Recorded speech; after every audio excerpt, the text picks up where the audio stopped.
From the Opopco Studios in Oklahoma City, you're watching The Press Row. I'm Jenny Carlson. He's Barry Trammell, and we're brought to you by Papa John's Pizza. Go online right now and order your pizza at papajohns.com. Time for our 5 and 5. We've got 5 topics, about a minute each. Let's get right to it. With this true-false, Barry, Kansas will win the Big 12 again. True. Sorry. You know, I'm so depressed to hear you say that. Here's the deal. Oy. When I'm critical of Kansas' streak dominating the Big 12 basketball, I'm not being critical of Kansas. Kansas basketball is one of the shining lights of the Big 12 conference. It's wonderful that we have a program like that in our conference. It's great that in one of the flagship sports we have a national program, Kansas basketball, that can really pack a punch. Just be nice if somebody else won the Big 12 basketball every once in a while. Kentucky doesn't win the SEC every year, and yet Kansas seems to go every year. 9 straight years they finished first. But after what I've seen the last 3 games, Kansas winning in Ames, OSU struggling, losing in Manhattan, struggling to win in Morgantown. I think it's going to be Kansas, and it might not even be close. You know, I think I'm going to have to say true on this one as well. And I really thought that the challenge would come from Oklahoma State, but I'm just not sure that Oklahoma State's going to be able to sustain the level of play that it looks like Kansas is going to be able to sustain. I got a chance to see Kansas in person when they were in Norman.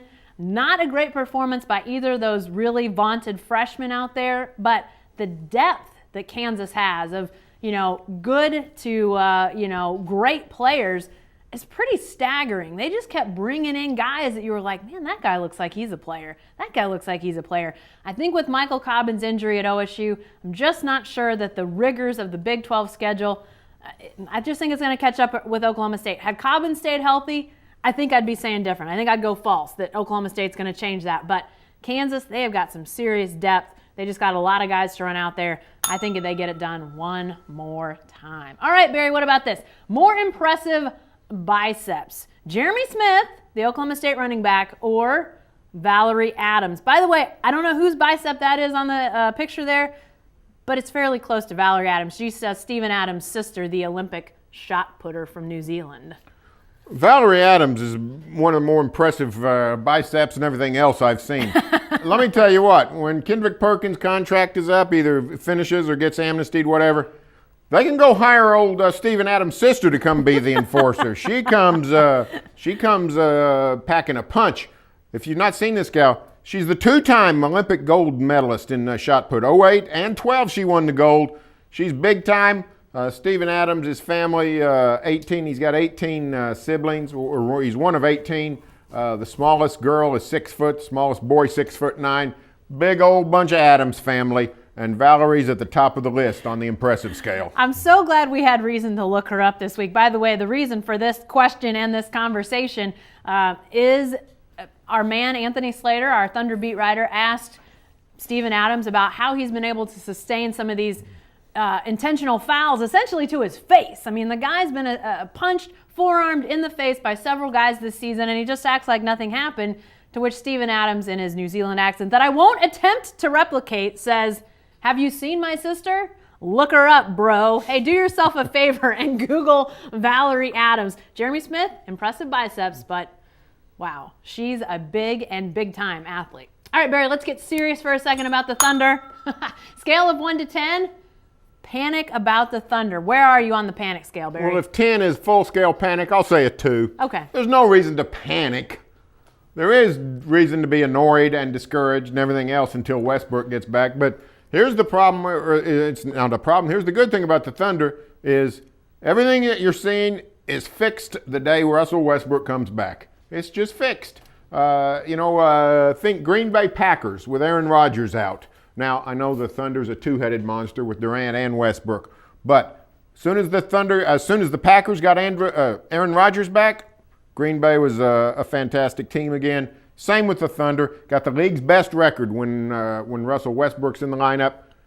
When he gets back, everything's going to be fine. It's just going to be some frustrating nights here in the middle of winter until Russell returns. I'm going at a 3 on the scale of panic, and I'm the same way. I think this is all about Russell Westbrook and his importance to the team. We saw it before, how important he was. As if we didn't know it before, it just reinforced it. Well, we're going to get another look at that again.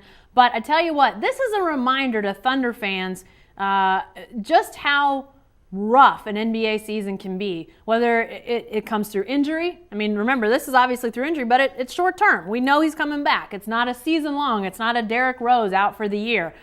You can now see some other fan base's frustration in that, or really bad teams. So, folks, next time you start thinking about, well, the Thunder should just start paying out salaries and go crazy and, overspend. If they do that, they lose a bunch of guys like Russell Westbrook ultimately. Do you want a bunch of seasons like these 10 games without Russell Westbrook? I don't think I do. I don't want to have to watch 82 games like this. So, build for sustainability. That's what the Thunder's done. And once they get Russell Westbrook back, I think things will be all better. All right, what about this one, Barry? Our fun question of the week. Hey, what would your mascot be? The Cubs unveiled super cute Clark right there on the screen. First ever mascot, unveiled him earlier this week. I don't know if you want to talk about that, but what would your mascot be? Well, I mean, I don't need a mascot, but I believe the newspaper could use a good mascot. So I'm gonna give you my theory on mascots, which is I like live mascots. And if you're going to be a person, be a real person. I don't like people in costume. I don't like people that are cartoon characters. I like mascots. I'm inspired by my favorite mascot, of course, the West Virginia Mountaineer. So I think we ought to have us a newspaper mascot here at the Oklahoman. And for you people of an real older generation, think Perry White of the Daily Planet. You middle-agers, think Lou Grant of the TV show by the same name. Get some guy, a little bit of a punch, big cigar, a fedora with the word press hanging out of his hat. He can walk around. He can make public appearances for us. He can promote the Oklahoman, and he's going to be a real, live, breathing person. Aren't we supposed to be appealing to newer generations, younger generations? Would they get the press thing out of the hat and the... Probably not. Yeah, Probably not. I don't know. So I guess so what you're saying is advocating cartoons. I don't know if I'm advocating cartoons, but I do like live mascots. I will tell you this, a quick mascot story. Before I moved to Oklahoma to work, which has now been 15-ish years, I was actually kind of freaked out by Pistol Pete. Can I say that? Sure. The big head, there was just something. I think it's silly, but you can say it. I know, it's silly. I don't get it. But now that I've seen Pistol Pete without his head, like I already knew there was a guy in there. I got that, but there was just something kind of weird about Pistol Pete. Now I'm fine with it. Oklahoma State fans like Pistol Pete. That's cool. Sorry, don't send the hate mail. All right, lastly, any more football assistants leaving, Barry? Joe Wickline leaves for Texas. Do you see any more OU guys out the door? Well, you can never be for sure until a couple things. Until a day or two after signing period. Bob Stoops fired when he changed his staff a year ago. With the 3 firings. That came after signing day, a couple days. And the other thing is, until all the jobs settle down, you still can't be for sure. But Glenn Spencer was mentioned at Georgia. That job's been filled, but it was filled by Florida State defensive coordinator Jeremy Pruitt. Does that mean Spencer's a candidate at Florida State? The cycle never stops, except it does stop around signing day. So I think we're stabilized. But, give me till the second week of February to be sure. Yeah, I agree, too. It seemed like Glenn Spencer might be the guy most interesting to other people. I'm not saying that there's not good candidates at Oklahoma, but felt a little more stable in that I don't see Mike Stoops leaving Oklahoma for another assistant's job, maybe a head coaching job in another year or two.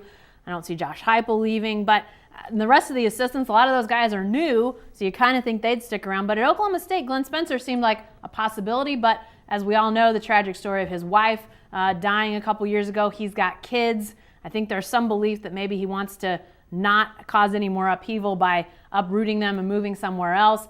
We'll see, but I know that that's something when you think about personal life that might come into play for Glenn Spencer, but obviously the job he did, fantastic. But I think it's going to be stable, but I'm with you, Barry. Let's wait a little while longer before we say for absolute sure. Hey, be sure to stay with the best coverage team anywhere at newsok.com and every day in the Oklahoman.